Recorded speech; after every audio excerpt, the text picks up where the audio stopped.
闭上你的眼睛，想象一下那个让你感到窒息的瞬间，或许是在一次重要的会议上说错了话，感觉所有人的目光像聚光灯一样刺痛你的皮肤，又或许是一个你倾注心血的计划失败了，你不敢面对家人和朋友的询问，那种胃里的翻腾，那种想要找个地洞钻进去的冲动，不仅仅是尴尬，那是根深蒂固的恐惧。我们害怕的往往不是失败本身，而是随之而来的羞耻感，是那种觉得自己不够好，被看穿的无助。这种恐惧像一双无形的手，紧紧扼住了我们的喉咙，让我们不敢发声，不敢尝试，甚至不敢做真实的自己。在这个高度连结的现代社会，这种羞耻感被无限放大了。我们生活在一个巨大的数位圆形监狱中，每一个动态，每一张照片，似乎都在接受无声的审判。我们学会了表演，学会了戴上完美的面具，小心翼翼地维护着那个脆弱的人设。我们害怕一旦面具滑落，就会被群体排斥，被贴上失败者的标签。为了换取那一点点虚幻的安全感和社会认同，我们不知不觉地交出了灵魂的控制权，成为了他人目光的奴隶。我们活在他人的期待里，却在自己的生命中缺席，这难道不是最大的悲剧吗？古罗马的斯多葛哲学家们虽然没有社群媒体，但他们身处的环境比我们更加残酷和充满评判。在那个荣誉及生命的时代，名誉受损可能意味着流放甚至死亡。然而，像马可·奥里略这样的皇帝，或是艾比克泰德这样的奴隶，却能在这喧嚣的尘世中找到内心的宁静堡垒。他们发现了一个惊人的真相：羞耻和恐惧并非来自外部事件，而是来自我们对这些事件的判断。社会的嘲笑是一回事儿，而你是否接受这种嘲笑并让它伤害你，则是完全不同的另一回事儿。如果我告诉你，你现在所感受到的社交焦虑和对失败的恐惧，其实是一种可以被破解的思维幻觉，你会相信吗？这种幻觉建立在一个错误的假设之上，即认为我们的价值取决于外部的反馈。当我们把自我价值挂钩在那些我们无法控制的事物上，别人的赞美、职位的升迁、点赞的数量，我们就注定要活在恐惧之中。一旦这些外部支撑倒塌，我们的世界就会随之崩塌。斯多葛主义并不是教你变得冷血无情，而是教你如何切断这些操控你情绪的隐形丝线。塞内卡曾一针见血地指出，我们在想象中受的苦远比在现实中多。仔细回想一下，那些让你彻夜难眠、焦虑不已的可怕场景，有多少真的发生了？即使发生了，后果真的像你想象中那样毁灭性吗？大多数时候，我们是在预知未来的痛苦，甚至是在为那些永远不会发生的灾难买单。这种无休止的内耗，消耗了我们本可以用来创造、去爱、去生活的宝贵精力。恐惧失败，让我们在起跑线前就已经输了，因为我们连迈出第一步的勇气都被剥夺了。我们必须意识到，失败本身是中性的。大自然中没有所谓的失败，只有反馈。一棵树如果长歪了，它不会感到羞耻，它只会寻找阳光继续生长。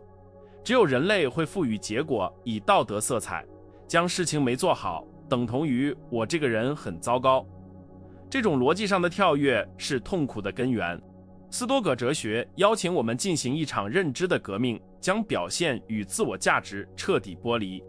你在公众面前演讲时的口误只是一个声波的物理现象，它不代表你的人格有缺陷，也不代表你不值得被爱。今天我们将深入探讨如何运用斯多葛主义的智慧来构建一套强大的心理防御系统。这不仅仅是为了让你在社交场合感到轻松，更是为了让你重获心灵的自由。我们将学习如何像战士一样面对他人的目光，如何像智者一样看待所谓的失败。这不是关于如何变得厚颜无耻，而是关于如何建立一种反脆弱的内在结构，让外界的打击不仅不能摧毁你，反而能让你变得更加强大和坚定。这条路并不容易，因为它要求我们对抗几百万年进化而来的生物本能。我们的大脑被设计成渴望群体接纳，因为在远古时代，被驱逐意味着死亡。但在现代社会，这种本能已经过时且有害。被老板批评，被朋友误解，在网上被嘲笑，这些都不会危及你的生命，除非你允许他们毒害你的心灵。我们要学会用理性的光芒驱散这些原始本能带来的阴影，重新拿回情绪的主动权。在接下来的时间里，我们将剖析斯多葛哲学中最实用的心理工具。我们将探讨控制二分法，学习如何区分什么是你的事，什么是别人的事。我们练习预演逆境，让恐惧在理性面前失去獠牙。我们还将学习如何从宇宙的视角审视自己的渺小，从而从根本上瓦解虚荣心带来的焦虑。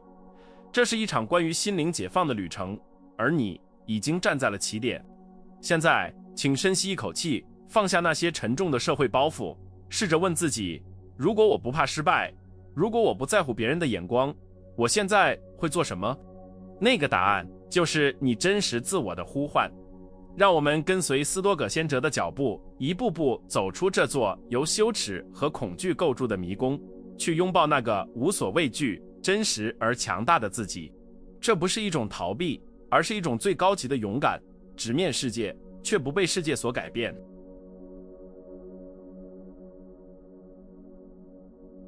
要彻底根除社交羞耻感，我们必须掌握斯多葛主义的核心操作系统——控制二分法。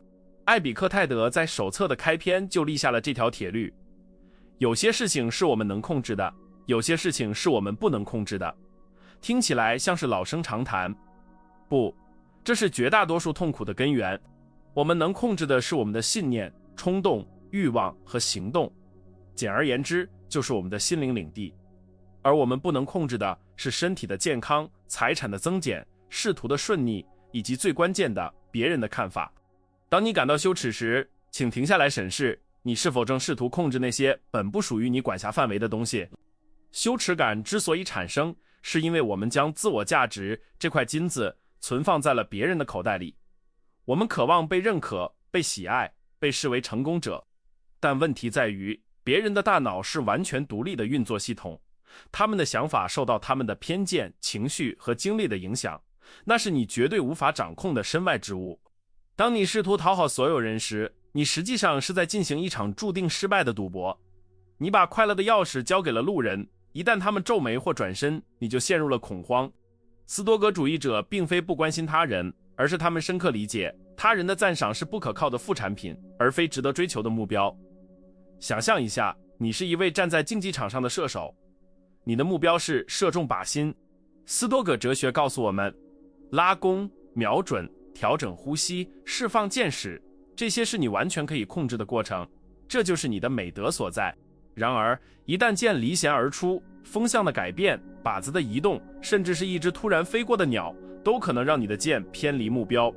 如果你的自尊建立在必须射中靶心这个结果上，你就会充满焦虑。但如果你把成功重新定义为尽我所能的完美射出这一箭，那么无论结果如何，你都是赢家。这就是内在目标与外在目标的巨大差异。将这个射手理论应用到你的社交恐惧中，你去参加面试、去约会，或是在台上演讲，这些都是射箭。你精心准备，穿着得体，真诚表达，这是你在控制范围内所能做的极致。至于面试官是否录用你，约会对象是否喜欢你，观众是否鼓掌，那就是箭离弦后的事了。如果你因为对方的拒绝而感到羞耻，那是一种逻辑错误。你已经完成了你的任务，你已经展现了最好的自己，为什么要为别人的品味或决定而惩罚自己？当你学会只为自己的努力负责，而不为结果负责时，恐惧就会烟消云散。这并不意味着我们应该变成目中无人的自大狂，而是要建立一种坚不可摧的内在评价体系。马可·奥里略曾自问，一块翡翠如果没人赞美它，它的品质会变差吗？当然不会，它的美在于它本身，而非外界的评论。同样的，你的价值存在于你的品格、你的理性和你的行动之中，而不是存在于别人的嘴里。当你真正内化了这一点，你会发现别人的批评就像是打在石头上的波浪，虽然喧闹，却无法撼动石头分毫。羞耻感只能在一个依赖外部认可的灵魂中滋生，对于一个自给自足的斯多葛者来说，它是无处容身的。除了控制二分法，我们还需要拆解另一个心理陷阱，将事件与判断混为一谈。艾比克泰德有名言，人不是被事物本身困扰，而是被他们对事物的看法所困扰。让我们解剖一下当众出丑这件事。假设你在演讲时忘词了，这是一个客观发生的物理事件，大脑暂时短路，声带停止震动，空气中出现了几秒钟的沉默。这本身并不可怕，也不带有任何道德属性。真正让你感到羞耻的是你随后附加的判断：我真是个蠢货，大家都觉得我不专业，我的职业生涯完了。这种判断往往是灾难化的、非理性的。我们的大脑就像一个糟糕的编剧，总是喜欢把一个小插曲改编成一部恐怖片。斯多葛主义教导我们要练习客观描述。当羞耻感袭来时，试着剥离掉那些情绪化的形容词，只描述事实本身。我忘词了，观众看着我，然后我看了一下笔记，继续讲，就只是这样而已，没有世界末日，没有人格毁灭。当你学会用这种冷静、近乎临床的眼光看待所谓的尴尬时刻，你会惊讶地发现，那些曾经让你想找地洞钻进去的事情，其实微不足道。恐惧失败本质上是对不确定性的恐惧，我们害怕未知的后果，害怕失去现有的安稳。但斯多葛学派提醒我们，失败往往是我们最好的老师。塞内卡说，没有人比那些从未经历过逆境的人更不幸，因为他失去了测试自己的机会。每一次社交上的挫折，每一次被拒绝，都是一块试金石。他在测试你的性格是否坚韧。把每一次丢脸的经历看作是命运为你安排的斯多葛训练课程，目的是为了磨练你的心智肌肉。我们还需要警惕聚光灯效应。心理学研究证实，我们总是高估了别人对我们的关注度。事实上，每个人都是自己生活这部电影的主角，而你只是他们电影里的一个路人甲。当你在为自己衣服上的一点污渍或者一句说错的话而纠结一整天时，别人在几分钟后可能就完全忘记了。人们太忙于关注自己的焦虑和问题，根本没有那么多精力来审判你。意识到这一点是一种巨大的解脱。你不需要为观众表演，因为根本没有那么多观众在看你。要想真正战胜羞耻，我们必须主动去拥抱那些让我们感到不适的时刻。古希腊的犬儒学派哲学家蒂欧根尼曾故意在光天化日之下向雕像乞讨。当被问及为何这么做时，他说：我在练习被人拒绝，这是一种极端的行为治疗。但其背后的逻辑与斯多葛主义不谋而合。通过主动暴露在羞耻的情境中，我们可以对它产生免疫力。如果你不再害怕被拒绝，不再害怕显得愚蠢，那么社会对你的任何惩罚都将失效。你将获得一种危险的自由，一种无所畏惧的自由。这种心态的转变需要时间，需要反复的练习。在日常生活中，当你感觉到那股熟悉的热流涌上脸颊，当你的心跳加速准备逃离时，请把它当作一个信号。这不是撤退的信号，而是进攻的信号。这是一个提醒你运用控制二分法的时刻。问自己，我现在感到羞耻，是因为我在试图控制他们的看法吗？一旦你识别出这个错误的机制，你就可以切断它的电源。深呼吸，将注意力拉回到你的行动本身，拉回到你的内在目标上。记住，勇气并不是没有恐惧，而是面对恐惧时依然采取行动。斯多葛式的勇气不是一种鲁莽的冲动，而是一种基于理性的选择。你选择不被本能的恐惧所劫持，你选择相信自己的价值不取决于外界的掌声。当你在一次次的小挑战中获胜，哪怕只是在一场尴尬的对话中坚持住了眼神接触，你都在为你的灵魂堡垒添砖加瓦。这些微小的胜利最终会汇聚成强大的自信，让你能够在人生的风暴中屹立不倒。我们常说做自己，但这三个字往往沦为口号。在斯多葛哲学中，做自己意味着忠实于你的理性本性，意味着不被激情和外物所奴役。当你为了迎合他人而扭曲自己时，你是在背叛你的本性，这才是真正的羞耻，对自己灵魂的羞耻。相比之下，社交上的失礼、笨拙或失败只不过是皮外伤。宁可被众人嘲笑你的笨拙，也不要为了博取掌声而变成一个虚伪的演员。在这个阶段，我们已经建立了一道理性的防线，区分了什么是可控的，重新定义了成功，并学会了剥离对事件的恐惧判断。但这还不够，要想彻底战胜对未来的焦虑，我们还需要更强大的武器。我们需要学会直视最坏的情况，甚至与之共舞。在下一章，我们将引入斯多葛主义中最强大的心理模拟工具让你彻底摧毁对未来的恐惧，并在混乱的现代世界中找到不可动摇的立足点。现在，请检视你的内心，那些曾经让你感到沉重的社交枷锁，是否已经出现了一丝裂痕？那种必须完美的紧箍咒，是否稍微松动了一些？保持这种觉察，因为我们即将进入更深层次的修炼。准备好，我们将要把你的恐惧连根拔起。既然我们已经知道恐惧源于对未知的焦虑，斯多葛学派提供了一种看似悖论却极其有效的解读剂——预演逆境。这不是让你变成一个悲观主义者，整天忧心忡忡，而是一种高阶的心理疫苗接种。塞内卡曾警告，意料之外的打击最为沉重。当灾难毫无指兆的降临时，惊慌会放大痛苦。相反，如果我们每天花一点时间，冷静地想象最坏的情况发生，我们就能剥去恐惧的神秘面纱。试着在脑海中排演：如果我在演讲台上彻底冻结了怎么办？如果我被解雇了怎么办？如果你已经在脑海中经历过了这些灾难，当现实中的挑战来临时，你会发现它不过是似曾相识的旧敌。让我们进行一次深度的思维实验。闭上眼，想象你最害怕的社交场景成为现实。你搞砸了那个重要的项目，你的名字成了办公室的笑柄，你的社交媒体上充满了恶评。停留在这个画面中，不要逃避。现在问自己3个问题：第一，这真的会杀死我吗？第二，这是否剥夺了我正直、善良和理性的能力？第三，历史上有没有人经历过比这更惨的遭遇，却依然活得精彩？你会发现，答案通常是不会死，没有剥夺，肯定有。一旦你直视了深渊，发现深渊里并没有怪兽，只有你自己的影子，恐惧的魔力就消失了。你已经在心理上触底，而触底之后，唯一的方向就是向上。这种负面想象的练习，实际上是在重新校准你的快乐阈值。现代人之所以脆弱，是因为我们被舒适和顺境宠坏了，误以为一切顺利是理所应当的权利。斯多葛主义者则把每一天的平安都视为命运的额外馈赠。当你做好了面对嘲笑和失败的准备，那么如果事情进展顺利，你会倍感惊喜；如果事情真的搞砸了，你可以淡定地说：“我早就预料到了，这没什么大不了的。”这种心态让你立于不败之地。你不再是那个祈求好运气的乞丐，而是准备好迎接风暴的水手。无论命运之风如何吹拂，你的内心航向始终掌握在自己手中。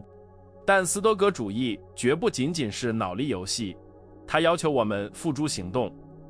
这就引出了另一个强大的工具——主动受苦。古罗马著名的斯多葛政治家小卡托常常故意穿着颜色怪异、不合时宜的长袍走在罗马街头，甚至赤脚行走。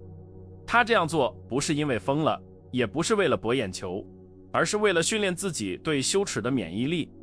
当人们指指点点嘲笑他的时候，他在内心练习：我只对那些真正不道德的行为感到羞耻，至于别人的嘲笑，那是他们的问题，不是我的。他主动去招惹尴尬，以此来证明尴尬无法伤害他。在现代社会，我们可以模仿小卡托进行羞耻攻击练习。试试看，下次去咖啡店时，故意在点单时提出一个荒谬的要求，或者穿一件你觉得有点过时的衣服出门。当你感受到那种熟悉的社交焦虑升起时，不要逃跑，而是观察它，与它共处。你会惊讶地发现，世界并没有因此毁灭。店员可能只是困惑地看了你一眼，路人可能根本没注意你。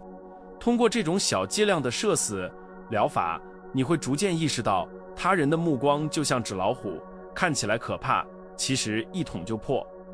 你的脸皮会变厚，但这不是麻木，而是因为你的内核变硬了。这种训练对于克服失败恐惧症同样适用。西谷有一句名言：快速失败，经常失败。这其实是非常斯多葛的观点。对于斯多葛主义者来说，失败只是反馈数据。爱迪生在发明灯泡时失败了数千次，他说：“我没有失败，我只是发现了10000种行不通的方法。”当你把失败重新定义为探索的必经之路时，就失去了附注点。每一次跌倒都是在为下一次的站立积累势能。真正的失败只有一种，那就是因为害怕失败而不敢尝试。那才是对生命潜能的彻底浪费，那才是真正值得羞耻的事情。我们还必须警惕社交媒体构建的虚假现实，这是现代焦虑的主要温床。你在网上看到的大多是别人精心修饰过的高光时刻，你拿自己混乱真实的幕后花絮去和别人的预告片做比较，这是一场注定会输的游戏。斯多葛哲学提醒我们，嫉妒和攀比是灵魂的毒药。马可·奥里略在皇宫中拥有无尽的财富和权力，但他时刻提醒自己不要被这些外物迷惑。他知道，这些光鲜亮丽的表象下，每个人都在经历自己的挣扎。当你感到不如人时，记住，你看到的只是冰山一角。专注于你自己的赛道，别人的速度与你无关。这种专注于内在的修炼，会带给你一种独特的气质，冷静的自信。这不是那种大声喧哗需要证明给别人看的自大，而是一种安静的确定感。你知道自己是谁，你知道自己在追求什么。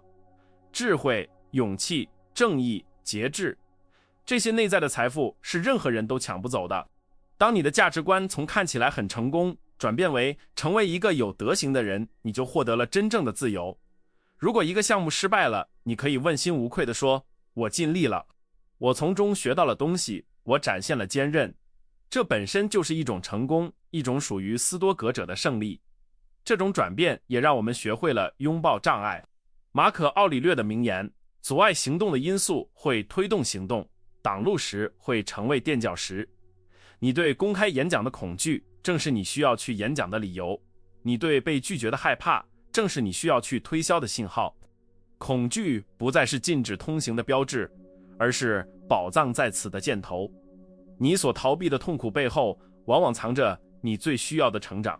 把每一次让你感到羞耻的经历都看作是命运为你量身定做的健身器材，用来锻炼你灵魂的肌肉。不去举起这些重物，你的心灵将永远孱弱。也许你会问，如果我真的搞砸了，甚至身败名裂怎么办？这里我们需要引入斯多葛的终极视角。想象一下，50年后，这里还有谁会在意这件事儿？100年后呢？甚至1000年后？我们太把自己的那点小事当回事儿了。在时间的长河中，我们现在所纠结的尴尬、丢脸、失败，甚至连一粒尘埃都算不上。这不是虚无主义，这是一种视角的解放。当你意识到你的名声、你的成就，甚至你的耻辱都将随风而逝，你就会从那种令人窒息的自我关注中解脱出来。这种时间的维度能瞬间冷却我们发热的头脑。想想那些曾经不可一世的帝王将相，如今他们在哪里？只剩下书本上冰冷的名字。而那些曾经让他们羞愤欲死的丑闻，如今又有谁记得？既然一切终将归于审计，为什么现在要为了别人的几句闲言碎语而折磨自己？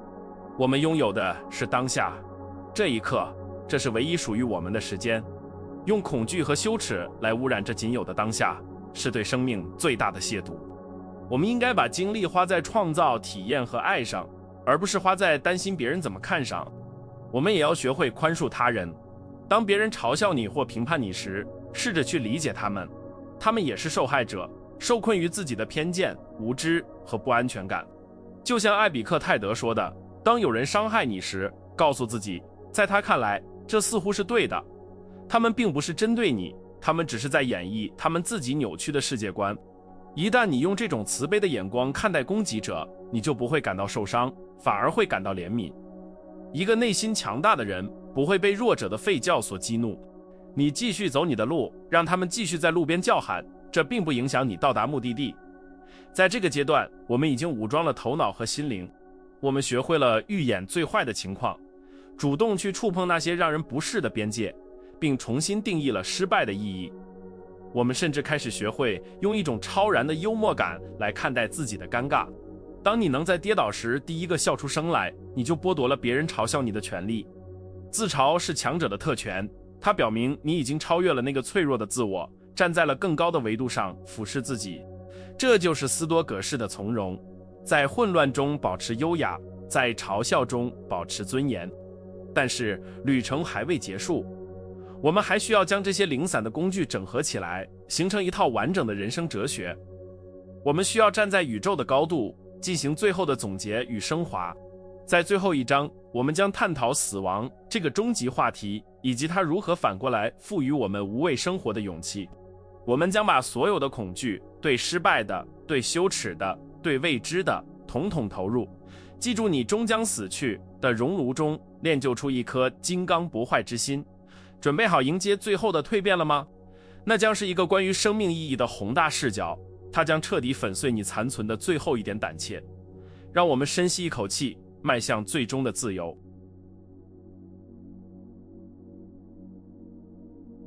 现在，请随我进行最后一次思维的升维，我们称之为高空视角。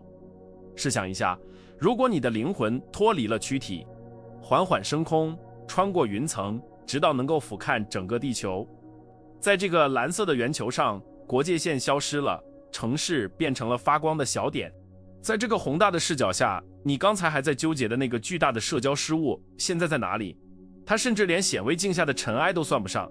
我们人类就像是一群在土堆上争夺面包屑的蚂蚁，为了谁搬得更多，谁爬得更快而焦虑、愤怒、羞耻。当你意识到自己在宇宙中的渺小时，那种因为面子受损而产生的剧烈痛苦就会显得既荒谬又可笑。这不是贬低生命的价值，而是为了让你从微观的自我中心主义中解放出来，回归到宏观的理性之中。马可·奥里略经常仰望星空，思考时间的无限与空间的浩瀚。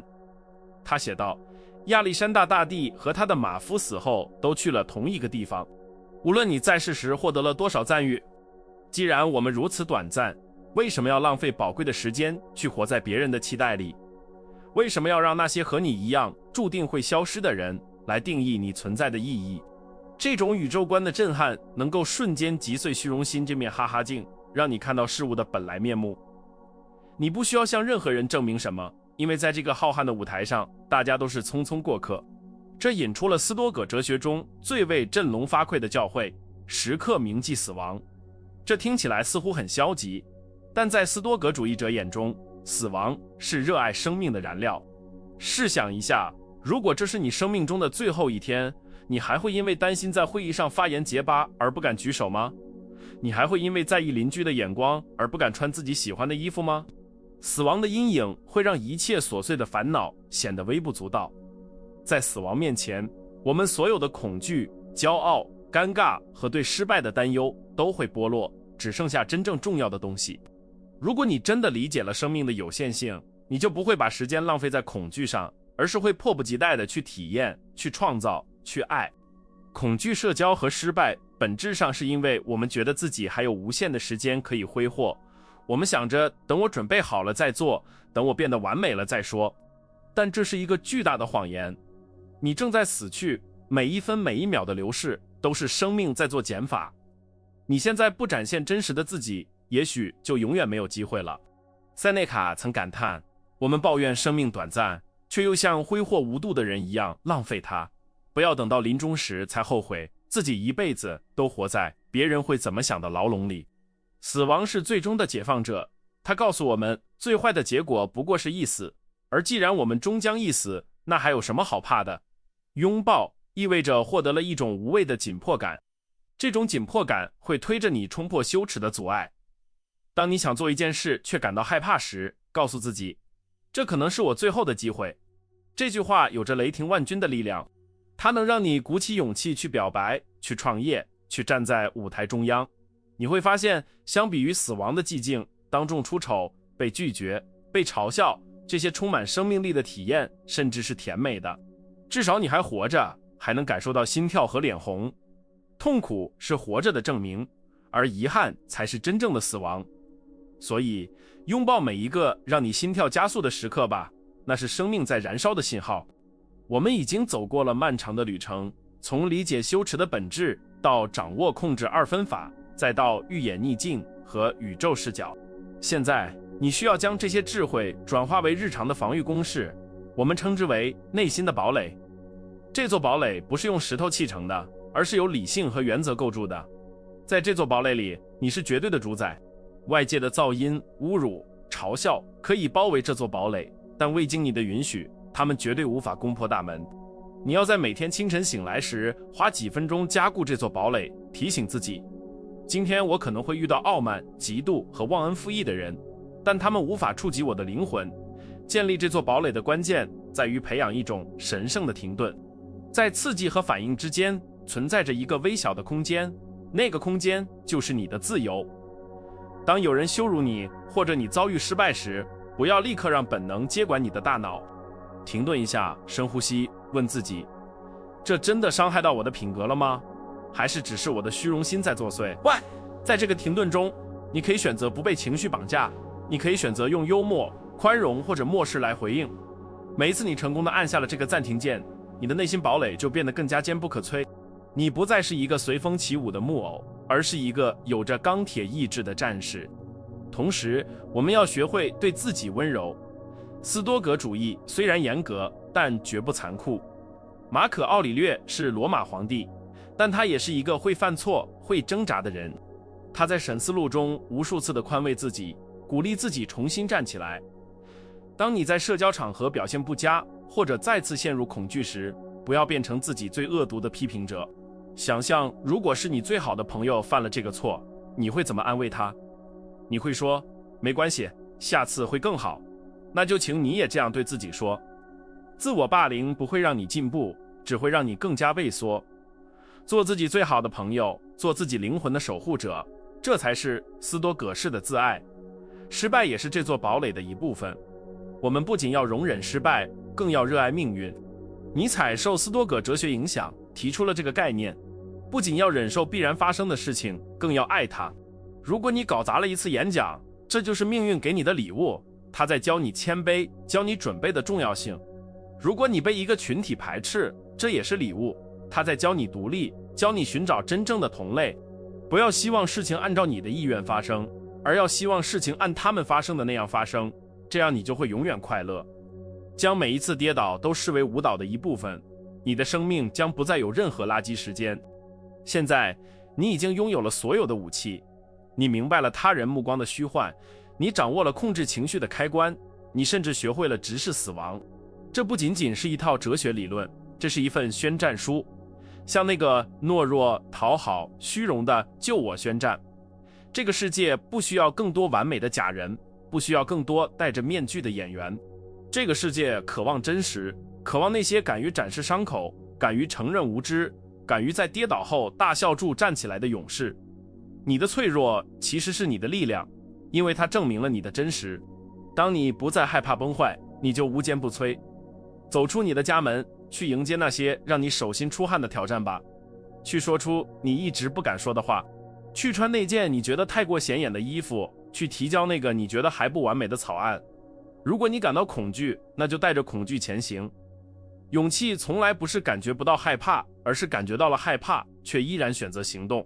每一次你顶着羞耻感迈出一步，你就在向世界宣告，我是自由的，我不属于你们的评价体系，我只属于我自己的理性与良知。这条路注定孤独，但这是一条通往真正伟大的道路。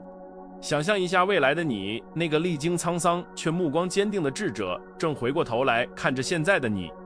他会告诉你，别怕，孩子，那些你以为天塌下来的大事，最后都变成了茶余饭后的笑谈。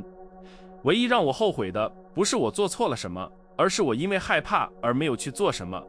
不要让未来的自己失望，此刻就是你重生的起点。剪断那些操纵你的丝线，推倒那些并不存在的围墙。你生来就是为了在阳光下昂首挺胸，而不是在阴影里苟延残喘。我们常常寻找救世主，寻找一个能把我们从痛苦中拉出来的人，但斯多葛哲学告诉我们，那个人只能是你自己。你的大脑就是你的神殿，你的意志就是你的权杖。没有人能羞辱你，除非你同意；没有人能让你失败，除非你放弃。拿回这种主权，你就拿回了生命。这是一种极致的责任，也是一种极致的荣耀。你是你自己命运的建筑师，这一砖一瓦都要靠你的行动去堆砌。不要再等待了，生活就在当下，就在每一次呼吸之间。最后，我想送给你一句斯多葛学派的箴言，作为护身符：不可战胜的不是那些永远胜利的人，而是那些除了理性之外，没有任何东西可以打败他的人。让这句话刻在你的心里。当你下次在聚光灯下感到恐惧时，当你面对失败的深渊时，微笑着想起这句话。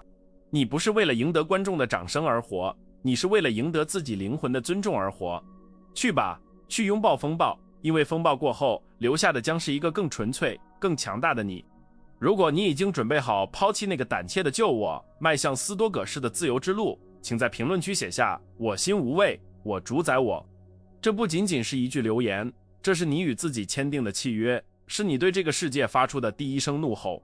如果你觉得这支影片给了你力量，请点赞并分享给那些同样在焦虑中挣扎的朋友。哪怕只能点亮一个人，我们的努力就没有白费。记得订阅我们的频道，我们将继续深入挖掘斯多葛智慧，陪伴你走过人生的每一个低谷与高峰。我是你们的哲学向导，我们下个影片见。记住，勇气就在你的呼吸里，热爱你的命运。